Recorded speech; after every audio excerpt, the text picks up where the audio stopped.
Cabinet meeting थी आज हमारी, चूँकि सेशन जो बजट का वो थोड़ा लंबा चला था क्योंकि दो पार्ट्स के बीच में उसका ब्रेक भी लंबा था। इसलिए पहली जो बैठक हमारी थी वो जनवरी में हुई थी कैबिनेट मीटिंग। फरवरी और मार्च दोनों महीनों में फिर सेशन चला और अब आज 5 अप्रैल आज फिर से कैबिनेट मीटिंग थी। एजेंडा की संख्या थी वो भी काफ़ी, क्योंकि लंबे गैप के बाद हुई है तो वो संख्या भी 36 थी।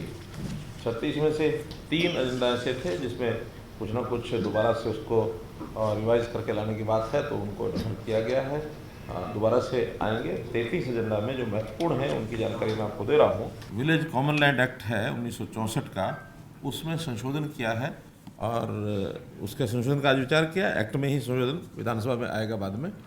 जो गौचरान की ज़मीनें हैं उन गौचरान की ज़मीनों को गौशालाओं के लिए अगर कोई भी ग्रुप है, कोई गौशाला पहले से चल रही है या कोई और संस्था लेना चाहती है तो उसके लिए एक प्रावधान किया है कि अब छोटी बड़ी कितनी गौशालाओं के लिए जहाँ गौचरान की ज़मीन है वो पंचायत प्रस्ताव पारित करा करके और भेजेंगे तो उनको मिल जाएगी, डीसी के माध्यम से भेजेंगे।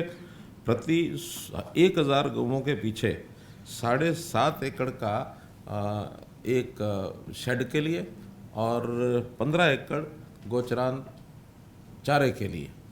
और इसी प्रकार से यदि कोई गौ संवर्धन के अन्य कोई काम वहाँ करने की बात जैसे आती है, बायोगैस का कोई प्लांट लगाना है, कोई चिकित्सा अस्पताल चलाना है, कोई अनुसंधान या ट्रेनिंग सेंटर कोई करना है, पंचगव्य उत्पाद जैसे आत्मनिर्भर बनाने के लिए गौओं के जो पंचगव्य होते हैं उनके से कुछ उत्पाद भी किया जा सकता है, दूध का, दही का, घी का, या जैसे गौमूत्र है, गोबर है, उसके बहुत सी चीज़ें अब बनने लग गई हैं। तो इस प्रकार से उसके लिए भी उनको स्थान उपलब्ध कराया जाएगा 2 एकड़। तो इस प्रकार से जितनी बड़ी गौशाला होगी उसी हिसाब से उसका प्रावधान किया है। 5100 रुपया प्रति एकड़ के हिसाब से 20 वर्ष तक के पटे तक वो ली जा सकती है।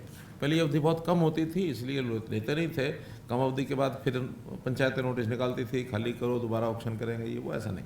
लेकिन गौशाला कोई बनेगी तो कम से कम 20 साल उनको चाहिए, तो उसका जो प्रावधान किया है, टाइम पीरियड भी बढ़ा दिया, राशि भी बढ़ाई है। पहले 1000 रुपये एकड़ थी, अब 5100 रुपये एकड़ कर दी है। दूसरा विषय कि जैसे कर्मचारियों को अपने इलाज के लिए मेडिकल जो एड मिलती है, जो फैसिलिटी मिलती है, उस फैसिलिटी में अभी तक एलोपैथी का ही रीइंबर्समेंट होता था हॉस्पिटल्स के जो इलाज का।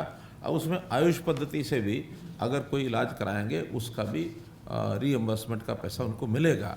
इससे आयुष को भी प्रमोट होगा और आयुष के साथ जो पद्धतियाँ होती हैं वो बहुत कई बार कारगर होती हैं।